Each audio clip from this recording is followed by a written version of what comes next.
Yeah, let's go ahead and get started. I think we have folks in here, and I know we have a lot to get through.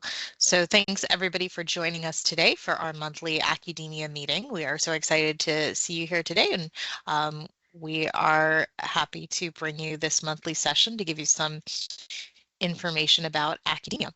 So this month, just a quick note about our agenda for today. This month's Tech Talk is going to be by Nick. It's going to be making the most of events management in academia.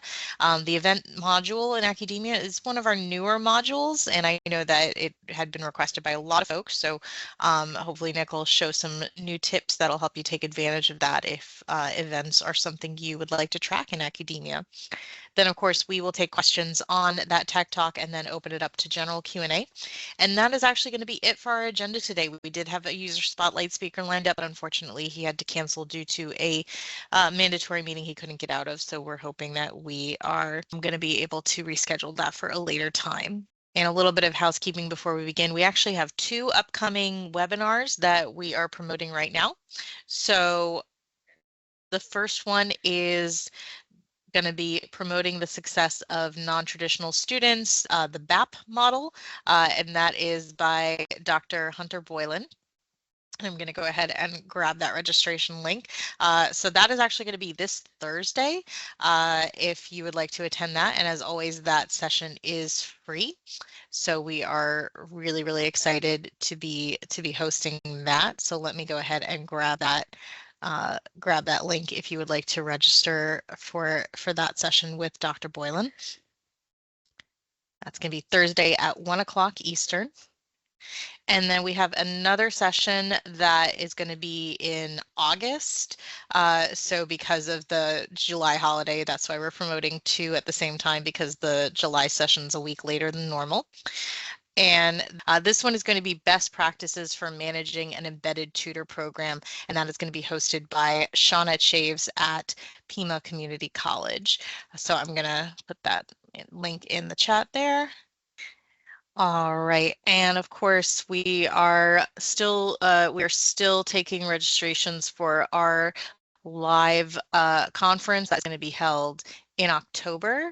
We have closed our breakout session proposal window, but we are still accepting, of course, registrations for this event. It is going to be October 26th through 28th in Orlando. It's going to be held on the grounds of the University of Central Florida. Our keynote speaker is Dr. Sandra McGuire. We have a bunch of awesome breakout sessions and other events lined up for you all. So I definitely encourage you to go ahead and take a look at that and see if that would be something you are interested in. Let me go ahead and grab that link if you are interested in taking a look and potentially coming. It's going to be a combination of general professional development for learning centers, as well as training for academia as well, in-depth training. All right, and finally, I am going to hand it over to Nick for this month's Tech Talk. Awesome. Thanks, Rachel. Looking forward to those events and keynote guests that we have coming up. All right. So yeah, my topic is on making the most out of your event management. So basically just some things that we're going to go over is some fun facts, the basics, how you kind of get the thing configured and implemented. Permissions, we don't always talk about that. So like what admin permissions you'll need for different things that you want them to do with events. We'll go into a little bit of email templates, how the events are tracked, and finally how you would get your reports from the event management system. So just to cover some of the fun facts here. So event reservations can be used by all users. So, students, tutors, instructors, admins can sign up for this. You can disable for admins if you don't want them signing up for events, but, that might open up the possibility, if you think about like maybe other ways that you can use event registrations. Another thing is that admins can actually reserve spots for others. And we'll talk about that a little bit more in depth when we get into the permissions and what you need. There is an upcoming events widget that can be added to your homepage. And you can position that wherever you want. We'll see where you go and set those settings. Um, Additionally, event attendance is tracked by our new Accu Kiosk app. So if you've been hesitant to kind of implement that or you're not sure what that was, it's basically a new way to kind of have a sign-in kiosk on a mobile device. And I say mobile device because it could be Apple or Android. So you're not stuck with one or the other. And basically, you can set up it as a kiosk, and it pulls directly from all the same settings that you would see in your normal sign-in station. So it's really cool. Um, we had like a predecessor that you had to like set every device individually. So this will be a huge update for that. Also, events have their own exports and reports, so we'll see exactly where you get those and how you do that. Also, just to kind of put that out there, is this is available only to Accudemia licensed accounts. So if you have a Lite or Academia Essentials account, you may want to upgrade if you think this feature will be helpful. So here's just a few questions here. How can our users like access the events and sign up for them? And I didn't put the app, but the app is actually one way. So the Academia app, if you have your students using that, they can actually sign up for events on there. Also, from the upcoming events widget, there's a way to sign up and register for each of those events.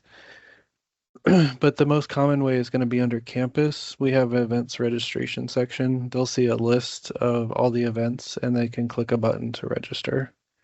And how would you actually configure those? There's actually two different sections, and we'll take a look at that here in a second in the system. But you have under the control panel the events module, as well as in the control panel the appearance and themes section. So let's go ahead and take a look at that real quick. So the first thing is under campus. You can see if it's enabled, you have the events registration. And I'm actually logged in as an admin, so I can create a new event, and I have the permissions that will let me do that. We'll look at that. If I was a student, though, I would just have a register option just like this and none of these other options. Um, and in fact, I can probably sign in with a student account just to show.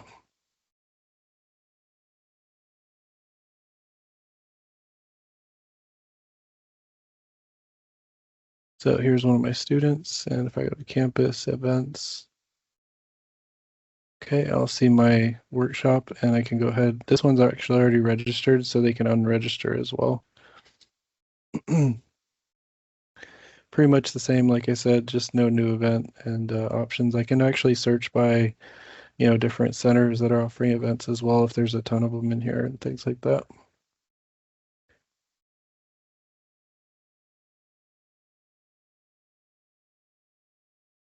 Okay. So, okay. And then for configuration, we're going to go into administration, control panel. And the first thing that we're going to look at is if we scroll down under campus, there's the event module.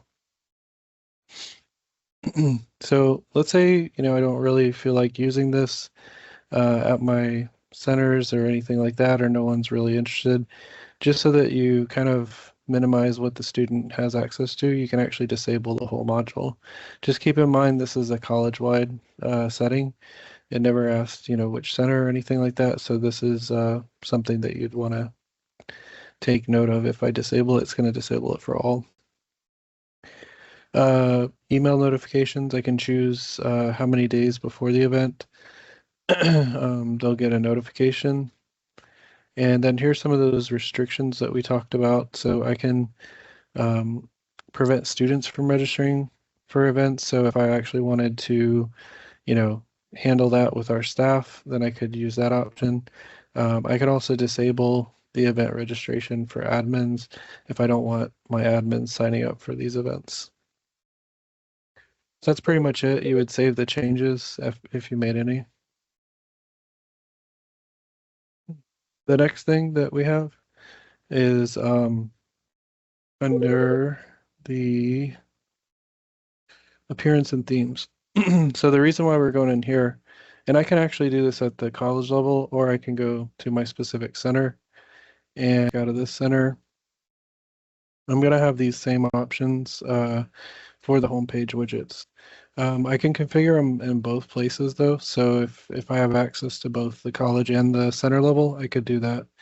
But what we're looking for is the material, upcoming events.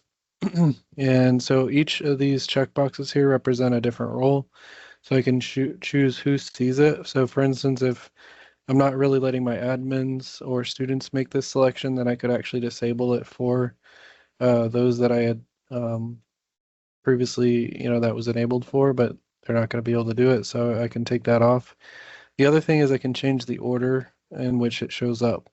So we have a lot of different widgets here, and if I wanted to make that like front and center, I could go ahead and change that position to like 1 or 0 or something. The lowest number basically wins out.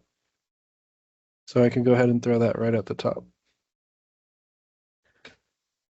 And that's pretty much it, because the rest of these settings have to do with like your sign-in kiosk and how it would look. So moving on. Oh, we just talked about all this stuff. So, but yeah, so it's really just like what role you wanted it to be visible to in the order that it would show up on that home page. Okay. And kind of moving on, this is the permissions. So the permissions, there's, 3 different kind of aspects to think about here. So who can actually create the events? Like, what do I need to have permission wise to be able to create events? So we can see it's event registration administrator. So because your admin accounts can have, about 50 different permissions. This is the one that they would ultimately need to have so that they can create events in the system.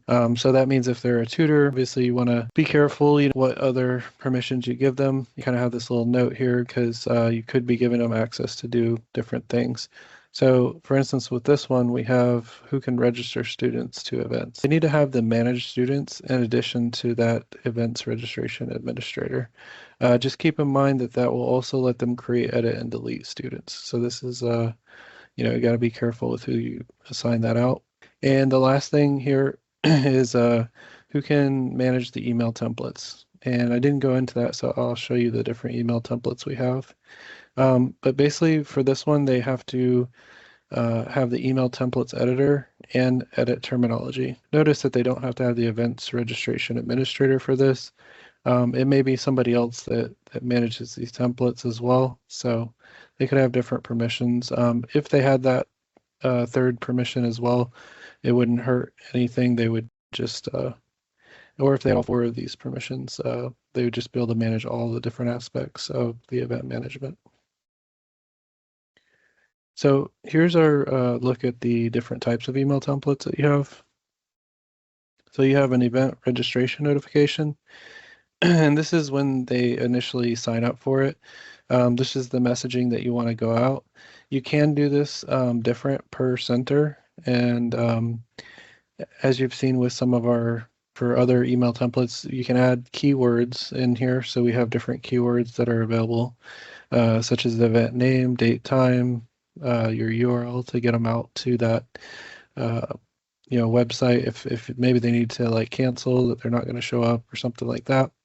There's also that notification as well. We have a cancellation notification. And finally, the event reminder that we saw, you could set, X number of days out. So all 3 of those kind of work in conjunction with this module. So you will get a preview at the very bottom, just to make sure everything looks right. If it says it's unable to preview, then you'll have problems. But if not, it should go right out. Now, before we move on to the tracking, I just wanted to show you that. So in here under, once again, administration control panel, if we look down at the email templates, and I'm just going to filter by event over on the left side so you can kind of see all those different notifications I was talking about. And if I go to event registration, so this is the initial one that they get when they register. And you can see I have different things, like depending on if there's like a different workshop, I could have a different message for those. So there are some different ways to kind of customize those per event. And like I said, as long as the preview comes out fine here, then you should be able to save those changes and they'll be on there. And we are using like keywords like the event name, start time, all that kind of information in there. One of the other things I didn't go over, if I go to users, under administration, user management, users, and let's say I have admin, I think it was this admin I was using for testing, Michael, and I look at his security. So what we want to see is this one was so that he could edit templates. So I have edit terminology and I think it's edit email templates editor. Yeah, so there it is. So if I wanted them to also be able to sign up students, I would need to give them manage students. You find it. Yep, right there. And the event registration administrator. And this would also let them create events. So with those 4 permissions, they don't have to have anything else. Then they'll be able to do everything. And let me go, I'm going to log out and actually log in as that user. Okay, so they're just a system admin, which is those 4 permissions. So you can see they have events registration and the new event option, so they can create them. They can also register themselves. If I click on the name of the event, I can look at who's registered and add people if I need to. So if you ever get any errors there, then you'll know that that permission needed to be given. I can also see who's attended, all those different things. You'll also see in the control panel, they'll have those terminology email templates, and that's pretty much it. And I think we should be able to see the upcoming events module here too.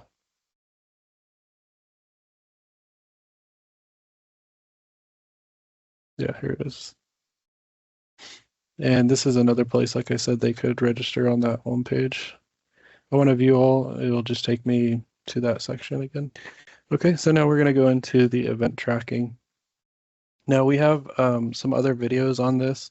So I'm not going to actually go into the app because it was a lot to kind of go through there. But basically what you're going to do is you'll be able to scan these QR codes and download the app for either Apple or Google.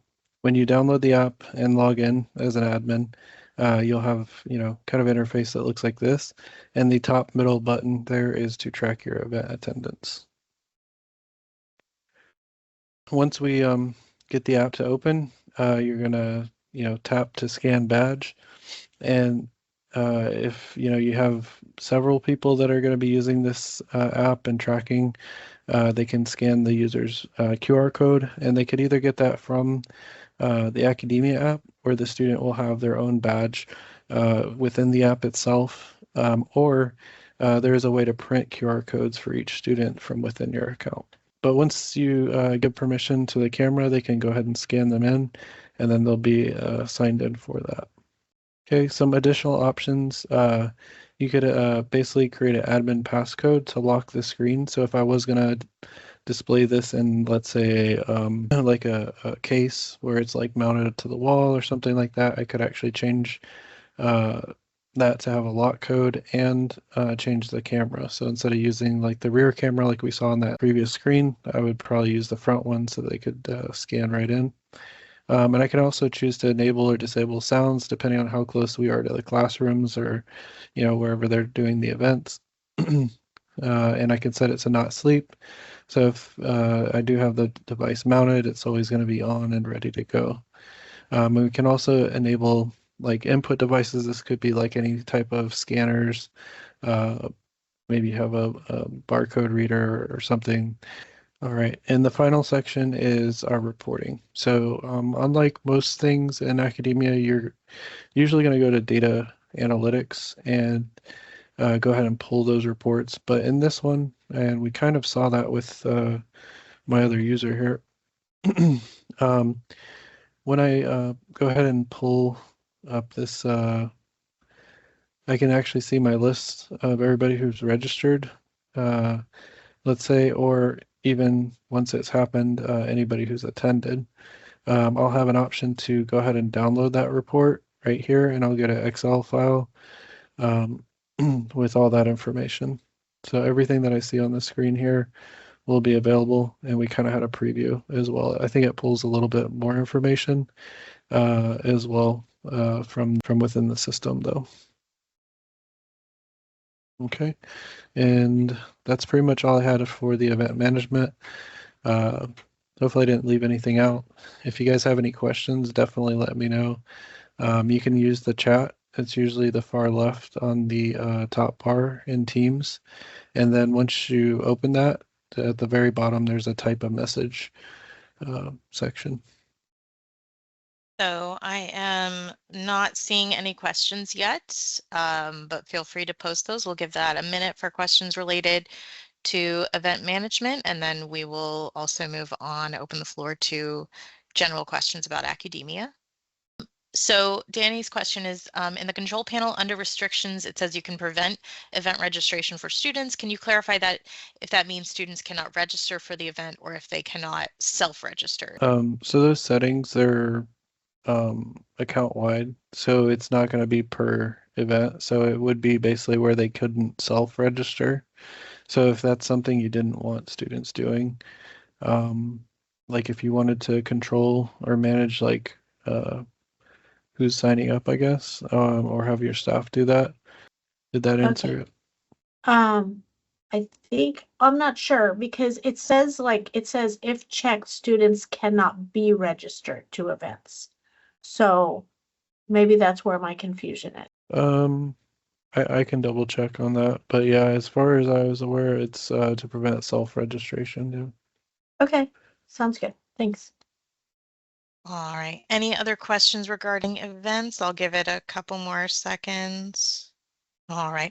Let's go ahead and open it up for any questions related to Accudemia. So general Q&A. I'll give it a minute for that. I know it's a smaller group, so if anybody has anything, you can put that directly in the chat, or you can unmute yourself as well. They were asking, will the keynote series be recorded?